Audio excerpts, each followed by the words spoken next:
انبیاء کو بھی اجل آنی ہے، مگر ایسی کہ فقط آنی ہے۔ الحمد للہ رب العالمین والصلاة والسلام على سید المرسلین اما بعد فاعوذ باللہ من الشیطان الرجیم بسم اللہ الرحمن الرحیم الصلاة والسلام علیک یا رسول اللہ وعلى آلک واصحابک یا حبیب اللہ الصلاة والسلام علیک یا نبی اللہ وَعِلَىٰ آلِكَ وَأَصْحَابِكَ يَا نور اللہ۔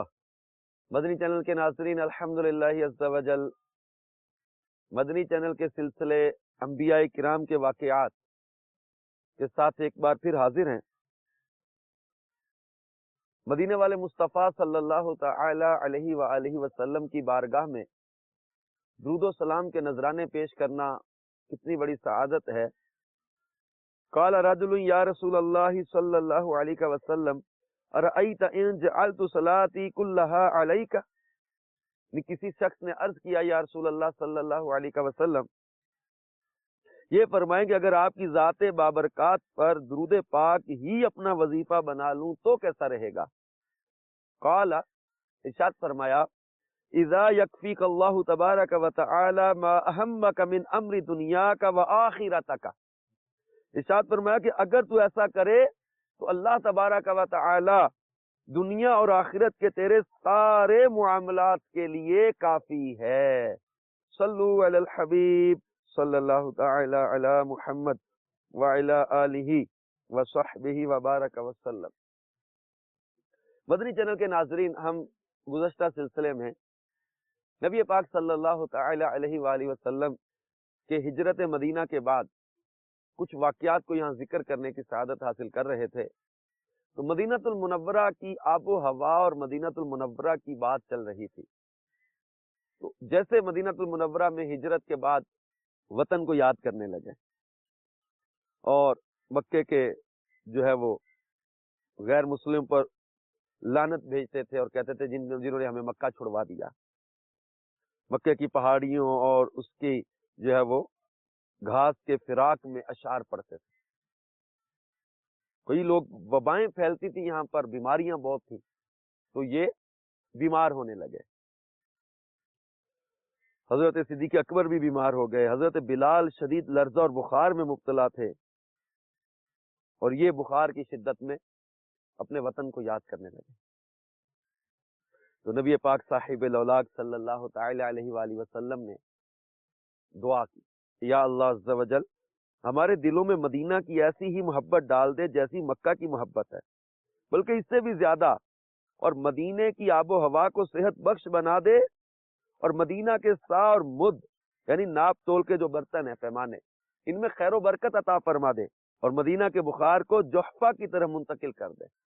تو یوں سرکار مدینہ صلی اللہ تعالی علیہ وآلہ وسلم نے مدینہ المنورہ کی محبت اللہ تعالیٰ سے مانگی، اور جب مدینہ پاک کے قریب آتے نا سفر سے واپسی پر، تو مدینہ المنورہ جب قریب آتا نا تو آپ صلی اللہ تعالی علیہ وآلہ وسلم اپنی سواری کو تیز کر دیا کرتے تھے اور ارشاد فرماتے کہ اللہ نے اس کا نام طابہ رکھا ہے، اور آپ صلی اللہ تعالی وسلم کا قلب مبارک یہاں سکون پاتا، یہاں کا گرد و غبار اپنے چہرہ انور سے صاف نہ فرماتے، کہ صحابہ کرام کو بھی اس سے منع فرماتے۔ جب سفر میں گرد اڑتی ہے، گھوڑے دوڑتے ہیں، اب گرد اڑی، کوئی چادر اپنے منہ پر رکھنا چاہے تو منع فرماتے، خاک مدینہ صاف کرنے سے منع فرما دیا کرتے، فرماتے خاک مدینہ میں شفا ہے۔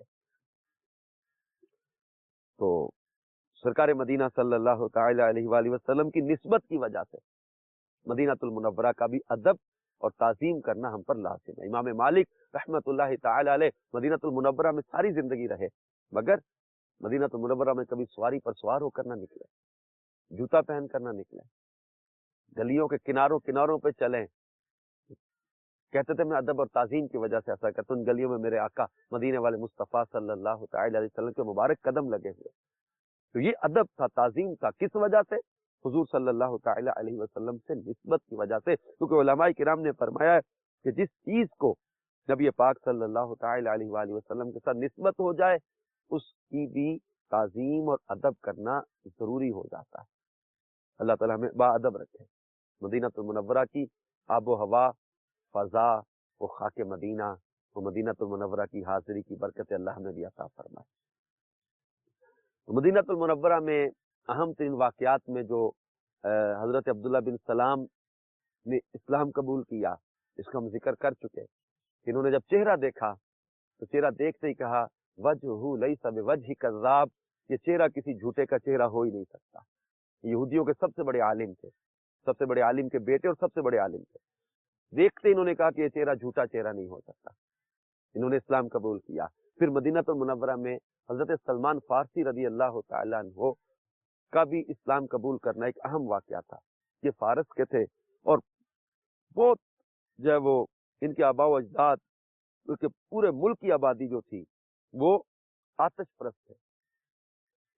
یہ دین حق کی تلاش میں نکلے. بہت طویل ان کا واقعہ، جس کا خلاصہ میں عرض کرتا ہوں کہ اپنے وطن سے نکلے، ڈاکوؤں نے گرفتار کیا، غلام بنا کے بیچ دیا، مختلف لوگوں کی غلامی میں رہے اور چلتے چلتے چلتے چلتے بالآخر مدینہ المنورہ پہنچ گئے. اور یہاں پر بھی کچھ عرصہ جو ہے وہ غیر مسلم ہی رہے. یہ تورات اور انجیل کی کافی معلومات ان کو حاصل ہو چکی تھی. یہ سرکار مدینہ صلی اللہ تعالی علیہ وسلم کی خدمت میں حاضر ہوئے تو پہلے دن تازہ کھجوروں کا ایک طباق خدمت اقدس میں یہ کہہ کر پیش کیا کہ یہ صدقہ ہے. آپ نے فرمایا اس کو ہمارے سامنے سے اٹھا کر فقراء اور مساکین کو دے دو کہ میں صدقہ نہیں کھاتا. پھر دوسرے دن کھجوروں کا خوان لے کر پہنچے اور یہ کہہ کر یہ ہدیہ ہے سامنے رکھ دیا تو حضور صلی اللہ تعالی علیہ وسلم نے صحابہ کو ہاتھ بڑھانے کا اشارہ فرمایا اور خود بھی کھا لیا. اس دوران حضرت سلمان فارسی نے حضور صلی اللہ تعالی علیہ وآلہ وسلم کے دونوں شانوں کے درمیان جو نظر ڈالی تو مہر نبوت کو دیکھ لیا. چونکہ یہ تورات و انجیل میں نبی آخر الزمان صلی اللہ تعالی علیہ وآلہ وسلم کی نشانیاں پڑھ چکے تھے، اس لیے فوراً ہی اسلام قبول کر لیا. اب حضرت سلمان فارسی رضی اللہ تعالیٰ عنہ چونکہ فارس سے آئے تھے، عربی نہیں جانتے. خصائص کبریٰ میں ہے نبی پاک صلی اللہ تعالی علیہ وآلہ وسلم نے اپنا لعاب دہن ان کی زبان پہ رکھا تو جیسے ہی لعاب دہن ان کی زبان پہ لگایا حضرت سلمان فارسی فصیح عربی بولنے لگ گئے. تو یوں جب حضرت سلمان فارسی رضی اللہ تعالیٰ عنہ مسلمان بھی ہو گئے. تو ہجرت کا پہلا ہی سال تھا کہ اب چونکہ نماز جو فرض تھی وہ 2 رکعتیں تھی، پہلے 2 رکعتیں تھی تو فرض نمازوں میں صرف 2 ہی رکعتیں تھیں. مگر ہجرت کے پہلے سال ہی میں سرکار مدینہ صلی اللہ تعالی علیہ وآلہ وسلم جب مدینہ پاک تشریف لائے، ظہر، عصر اور عشاء میں 4 رکعتیں فرض ہو گئیں. لیکن سفر کی حالت میں اب بھی وہی 2 رکعتیں قائم رہیں. اسی کو سفر کی حالت میں نمازوں میں قصر کہتے ہیں. یہ نمازوں کی رکعتیں ان میں اضافہ ہوا. اور ایک اور اہم ترین معاملہ جو پیش آیا وہ تھا نبی پاک صلی اللہ تعالی علیہ وآلہ وسلم کے جان نثار صحابہ 3 جو تھے ان کا انتقال. تو صحابہ کرام میں سے 3 نہایت ہی شاندار اور جان نثار حضرات جو در حقیقت اسلام کے سچے جان نثار بہت ہی معین و مددگار تھے. پہلے حضرت کلثوم بن ہدم، یہ وہ خوش نصیب صحابی مدینہ پاک کے رہنے والے انصاری ہیں کہ حضور صلی اللہ تعالی علیہ وآلہ وسلم جب ہجرت فرما کر قباء میں تشریف لائے تو سب سے پہلے حضرت کلثوم بن ہدم کے مکان پر آپ نے شرف نزول بخشا. اور بڑے بڑے مہاجرین صحابہ بھی انہی کے مکان میں ٹھہرے تھے اور انہوں نے دونوں عالم کے میزبان کو اپنے گھر میں مہمان بنا کر ایسی میزبانی اور مہمان نوازی کی کہ قیامت تک تاریخ رسالت کہ صفحات پر ان کا نام نامی ستاروں کی طرح چمکتا رہے گا۔ اور دوسرے حضرت برا بن معرور انصاری، یہ وہ شخص ہے کہ بیعت عقبہ ثانیہ میں سب سے پہلے حضور صلی اللہ تعالی علیہ وآلہ وسلم کے دست حق پرست پر بیعت کی، اور یہ اپنے قبیلہ خزرج کے نقیبوں میں تھے۔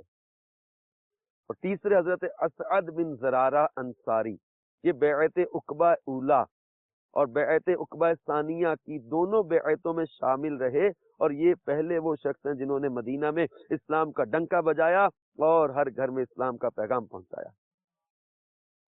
اب جب یہ تینوں معززین صحابہ نے وفات پائی تو منافقین نے اس کی خوشی منائی اور حضور صلی اللہ تعالی علیہ وآلہ وسلم کو تانا دینا شروع کیا کہ معاذ اللہ اگر یہ پیغمبر ہوتے تو اللہ تعالیٰ ان کو یہ صدمات کیوں پہنچاتا۔ خدا کی شان کہ ٹھیک اسی زمانے میں کفار کے دو بہت بڑے بڑے سردار بھی مر کر مردار ہو گئے، ایک عاص بن وائل سہمی اور دوسرا ولید بن مغیرہ۔ اب یہ غیر مسلم تانا دیتے کہ اگر یہ پیغمبر ہوتے تو ان کے ساتھی کی وفات کیوں پا جاتے، اتنے جلیل القدر اور اتنے جو ہے وہ معزز صحابہ تھے۔ لیکن پھر اس کے ساتھ ساتھ یہ لوگوں میں مشہور کرتے تھے کہ مسلمان مت ہونا، کہ جو مسلمان ہوتا ہے تو اس کے ہاں اولاد نہیں ہوگی۔ تو مدینہ پاک میں جب صحابہ کرام تشریف لے آئے تو اب کچھ عرصہ تک کسی کے ہاں بھی کوئی ولادت کا سلسلہ نہ ہوا، لیکن ہجرت کے پہلے ہی سال میں یہ اہم ترین معاملہ بھی ہوا، اور مدینہ المنورہ میں سب سے پہلے جو ہجرت کے بعد جو سب سے پہلا بچہ پیدا ہوا ان کا نام جانتے ہیں کیا تھا؟ آئیے یہ بھی سنتے ہیں کہ ہجرت کے بعد سب سے پہلے مہاجرین کے یہاں جو بچہ پیدا ہوا وہ حضرت عبداللہ بن زبیر رضی اللہ تعالیٰ عنہ ہیں۔ حضرت عبداللہ بن زبیر، ان کی والدہ بی بی اسما جو حضرت سینہ صدیق اکبر کی بیٹی ہیں، حضرت عبداللہ بن زبیر کے پیدا ہوتے ہی ان کو لے کر بارگاہ رسالت میں یہ حاضر ہوئی تو سرکار مدینہ صلی اللہ تعالی علیہ وسلم نے ان کو اپنی گود میں بٹھا کر حضرت عبداللہ کو اور کھجور چبا کر ان کے منہ میں ڈالی۔ اس طرح سب سے پہلی غذا جو ان کے شکم میں پہنچی وہ حضور اقدس صلی اللہ تعالی علیہ وآلہ وسلم کا لعاب دہن تھا۔ حضرت عبداللہ بن زبیر رضی اللہ تعالی عنہ کی پیدائش سے مسلمانوں کو بے حد خوشی ہوئی، کیونکہ مدینہ کے یہودی کہتے تھے ہم نے مہاجرین پر ایسا جادو کر دیا ہے کہ ان کے یہاں بچہ پیدا ہی نہیں ہوگا۔ جب حضرت عبداللہ بن زبیر پیدا ہوئے تو مسلمانوں میں بہت خوشی تھی، اور پیارے آقا صلی اللہ تعالی علیہ وآلہ وسلم نے بھی آپ کو جو ہے وہ اپنے مبارک منہ میں کھجور چبا کر عطا فرمائی۔ یوں یہ جو ہے وہ بچہ پیدا ہوتا ہے جس کو ہمارے ہاں گھٹی دینا کہتے ہیں۔ یہ پیارے آقا مدینے والے مصطفیٰ صلی اللہ تعالی علیہ وآلہ وسلم کے پاس جب بچہ لایا جاتا تو سرکار دو عالم صلی اللہ تعالی علیہ وسلم کھجور چبا کر اس کے منہ میں ڈالا کرتے ہیں۔ یہ عمل بھی اگر کرنے کا موقع ملے تو یہ سعادت ہے، یہ نیک اور جو ہے وہ پرہیزگار لوگوں سے یہ گھٹی دلوائی جاتی ہے۔ بچے کی ولادت کے بعد اس کے عقیقہ اور دیگر معمولات جو ہوتے ہیں ان کی معلومات جاننے کے لیے میرے شیخ طریقت امیر اہل سنت کا رسالہ عقیقے کے بارے میں سوال جواب، میں آپ کو مشورہ دوں گا یہ آپ ضرور لیں، اپنی ویب سائٹ www.dawatاسلامی.net سے اس کو ڈاؤن لوڈ بھی کر سکتے ہیں آپ۔ یہ رسالہ پڑھنے والا ہے، اس سے بہت انشاءاللہ مفید معلومات آپ کو ملیں گے۔ اسی رسالے میں ہے کہ جب بچہ پیدا ہو تو مستحب ہے کہ اس کے کان میں اذان و اقامت کہی جائے، اذان کہنے سے انشاءاللہ بلائیں دور ہو جائیں گی۔ امام علی مقام حضرت سیدنا امام حسین بن علی رضی اللہ تعالی عنہما سے روایت ہے کہ سرکار والا تبار ہم بے کسوں کے مددگار شفیع روز شمار صلی اللہ تعالی علیہ وآلہ وسلم کا فرمان عالی شان ہے، جس شخص کے ہاں بچہ پیدا ہو اس کے دائیں کان میں اذان اور بائیں کان میں اقامت کہی جائے تو بچہ ام الصبیان سے محفوظ رہے گا۔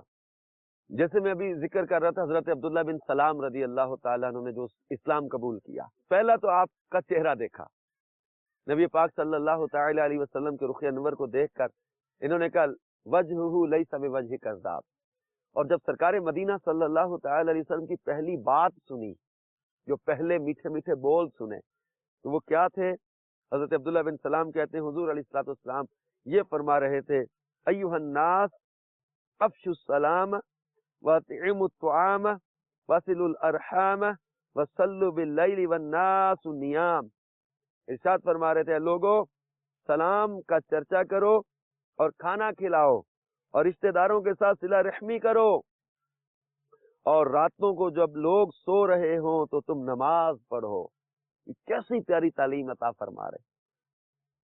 حضرت عبداللہ بن سلام کہتے ہیں میں نے چہرہ دیکھا اور آپ کے میٹھے بول سنے، لوگوں سلام کا چرچا کرو، سلام عام کرو، کھانا کھلاؤ، رشتہ داروں کے ساتھ صلہ رحمی کرو، اور راتوں کو جب لوگ سو رہے ہوں تو نماز پڑھو۔ یہ میٹھے بول سن کر حضرت عبداللہ بن سلام کہتے ہیں میں نے اسلام قبول کر لیا۔